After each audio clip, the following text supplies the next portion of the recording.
Hello friends, welcome to अपना channel puzzling physics.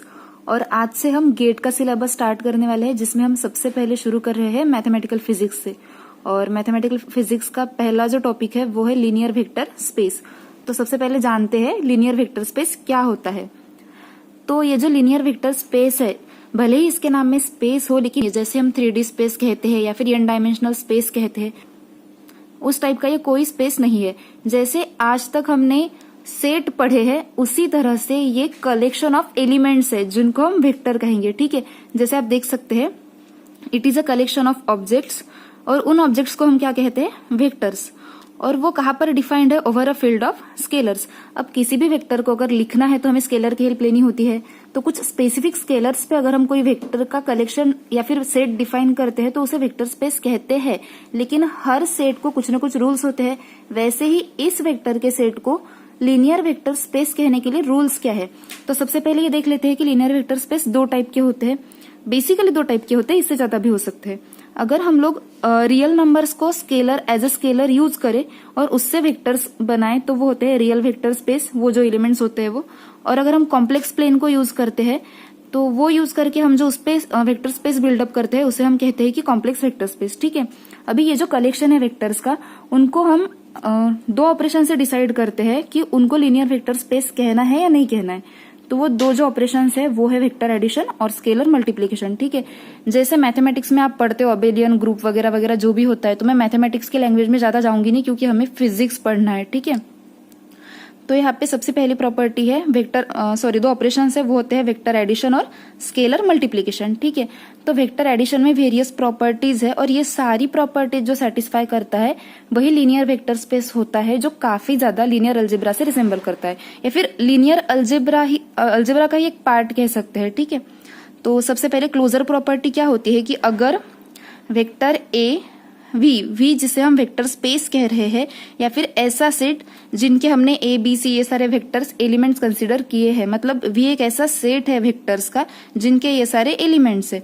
तो अगर ए बिलोंग्स टू वी है और बी बिलोंग्स टू वी है, तो ए प्लस बी इनका जो आंसर आएगा वो भी वी में होना चाहिए, वो भी वी का कंपोनेंट होना चाहिए। ये हमारी क्लोजर प्रॉपर्टी है जो हम सेट वगैरह में पढ़ते हैं। देन आती है कम्यूटेटिव प्रॉपर्टी, जिसमें ये जो नॉर्मल प्रॉपर्टीज है बस हमने ये वेक्टर्स को लगाई है। Vector A plus vector B gives vector B plus vector A, ये भी सेटिस्फाई होना चाहिए। एसोसिएटिव प्रॉपर्टी भी सेटिस्फाई होनी चाहिए। Vector A plus in the bracket vector B plus vector C equals to in the bracket vector A plus vector B plus vector C. और similar वे में scalar multiplication की भी जो प्रॉपर्टीज है वो सेटिस्फाई होनी चाहिए, जो कि एसोसिएटिव। जैसे ए और बी यहाँ पर स्केलर्स है, जिस स्केलर फील्ड पर हमने इस पूरे वेक्टर स्पेस को डिफाइन किया है उस फील्ड के ये स्केलर्स है सीधे सीधे। तो ए और बी ये स्केलर्स है और ये वेक्टर्स है। ओके, डिस्ट्रीब्यूटिव प्रॉपर्टी भी होनी चाहिए, मतलब वेक्टर्स के लिए भी ये डिस्ट्रीब्यूटिव होना चाहिए और स्केलर्स के लिए भी डिस्ट्रीब्यूटिव प्रॉपर्टी फॉलो होनी चाहिए। देन नल वेक्टर और इनवर्स वेक्टर वैसे कायदे से इसके नीचे आने चाहिए थे। ठीक है, तो नल वेक्टर भी होना चाहिए और इनवर्स भी एग्जिस्ट करना चाहिए। अगर ये सारी प्रॉपर्टीज कोई वेक्टर का सेट फॉलो करता है तो हम उसे कहेंगे लीनियर वेक्टर स्पेस। तो होप कि आपको लीनियर वेक्टर स्पेस अच्छे से समझ में आ गया होगा। एग्जाम्पल के लिए देखिए, अगर हम यूक्लिडियन स्पेस को भी कंसिडर करते हैं 2D या 3D, तो हम इनको लीनियर वेक्टर स्पेस कह सकते हैं। या फिर set of all 2x2 matrix, अब 2x2 मैट्रिक्स जो होते हैं वो अगर वो सारी प्रॉपर्टीज फॉलो करते हैं तो वो क्या बन जाता है, एक लीनियर वेक्टर स्पेस। जबकि अगर हम इस तरह का कोई एग्जांपल लेते हैं कि set of all special vectors in 3D space, अब 3D स्पेस के सारे वेक्टर्स तक तो बात ठीक थी कि हम उसे वेक्टर स्पेस कह सकते हैं, लेकिन वहां पे एक कंडीशन लगा दी, विथ पॉजिटिव जेड कंपोनेंट्स, मतलब हम वेक्टर लिखते समय निगेटिव जेड कंपोनेंट को यूज नहीं कर सकते। तो जब हम ये सारा कर रहे होते हैं तो इनमें की कुछ प्रॉपर्टी सेटिस्फाई नहीं हो रही है, तो ऐसे जब कंडीशन आ जाती है तो हम उसे लीनियर वेक्टर स्पेस नहीं कह सकते। अब कुछ खास टर्म्स है जो हमें लीनियर वेक्टर स्पेस के बारे में या फिर उसके एलिमेंट्स के बारे में, वेक्टर्स के बारे में जानने हैं, ताकि हम कुछ और टर्म्स के बारे में पढ़ पाए जो सिलेबस में दी है, जैसे कि बेसिस और ऑर्थोगोनैलिटी। तो बेसिस समझने के लिए पहले ये समझना जरूरी है कि लीनियरली इंडिपेंडेंट वेक्टर्स क्या होते हैं। तो अ set of vectors is called linearly independent if no vector in the set can be expressed as a linear combination of other vectors in the set. मतलब एक सेट है वेक्टर्स का जिसमें का कोई भी वेक्टर बाकी किसी भी दो वेक्टर के लीनियर कॉम्बिनेशन में ना लिखा जा सके, उसे हम कहते हैं लीनियर इंडिपेंडेंट वेक्टर्स। जैसे कि देखिए, सपोज टू भी हमारे पास है कोई 2D स्पेस है जिसमें ये वेक्टर ए है और कोई इसका नॉन पैरेलल वेक्टर बी है। ठीक है, अगर हम इन दोनों को कनेक्ट भी करें तो कुछ इस तरह से आएगा, तो फिर भी इनका कोई कॉम्बिनेशन नहीं बनेगा। अब फिर से हम कंसिडर करते हैं कि हमारे पास जो स्पेस है वो 2D स्पेस है। अब फिर से हम एक 2D स्पेस कंसिडर करते हैं और उसमें हमारे पास 3 वेक्टर है जो कि नॉन पैरेलल है। एक है वेक्टर ए, दूसरा कोई वेक्टर बी और तीसरा कोई वेक्टर सी। वो कुछ इस तरह से भी हो सकता है, किसी भी तरह से हो सकता है। ठीक है, तो हम लोग इस ए को इस तरह से रख सकते हैं। ठीक है, ये जो बी है इसकी टेल ए की टेल के पास ज्वाइन कर सकते हैं।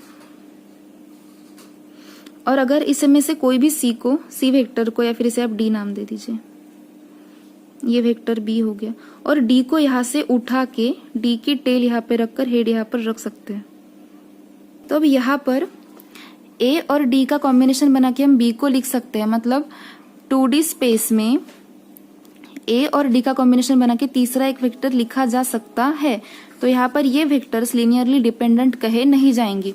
या फिर दूसरी एक डेफिनेशन होती है, वो है अगर A1, A2, A3 ये सारे जो एलिमेंट्स है वो S सेट से बिलोंग करते हैं, जो कि एक वेक्टर स्पेस है, और स्मॉल A1, A2, A3 ये सारे स्केलर्स है, तो जब हम उसे इस फॉर्म में लिखते हैं, लीनियर कॉम्बिनेशन में लिखते हैं, और उनका आंसर जब 0 आता है, तो यहाँ पर अगर A1 equals to 0, A2 equals to 0, मतलब सारे स्केलर्स अगर 0 होते हैं, अल्टीमेटली अगर सारे वेक्टर्स 0 नहीं होते, मतलब कोई भी वेक्टर 0 नहीं है और ये कंडीशन सेटिस्फाई करनी है, तो अल्टीमेटली स्केलर्स को ही 0 होना पड़ेगा। तो अगर स्केलर्स 0 होते हैं तो हम इसे कहते हैं कि लीनियरली इंडिपेंडेंट वेक्टर्स, मतलब उनसे एसोसिएटेड जो स्केलर्स है वो सारे 0 है, उनको हम कहेंगे लीनियरली इंडिपेंडेंट वेक्टर्स। और अगर आपको चाहिए कि मैं इसके एग्जांपल्स भी लूं तो आप कमेंट में वैसे लिखिए, ताकि मैं नेक्स्ट वीडियो जो है वो एग्जांपल्स का बना सकूं।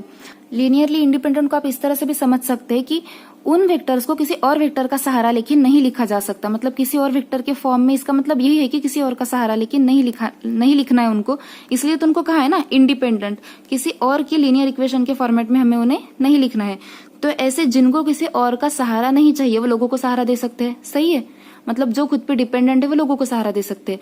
तो इसी बात से हम डिफाइन करते हैं बेसिस को, कि ऐसे वेक्टर्स जिन पर हम जिनकी हेल्प लेके हम बाकी वेक्टर्स को लिख सकते हैं, उनको हम क्या कहेंगे, बेसिस।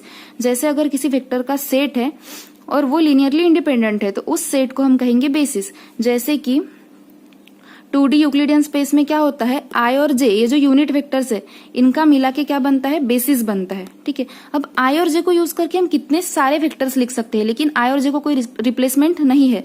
I को हम J के फॉर्मेट में इंट्रोड्यूस नहीं करा सकते, या फिर J को हम I के फॉर्मेट में इंट्रोड्यूस नहीं करा सकते, लेकिन इनका हेल्प लेके जैसे 2i + 3j, 4i + 6j, इस तरह से हम ढेर सारे वेक्टर्स लिख सकते हैं। तो जैसे बिल्डिंग को बेस होता है, वैसे पूरे वेक्टर स्पेस के लिए बेसिस ऐसे वेक्टर्स का सेट होता है जिनके भरोसे हम बाकी वेक्टर्स लिख सकते हैं। और वो खुद कैसे होता है, वो खुद लीनियरली इंडिपेंडेंट होते हैं। ठीक है, इसके बाद एक लास्ट प्रॉपर्टी बचती है जो हमारे सिलेबस में है, वो है ऑर्थोगोनैलिटी।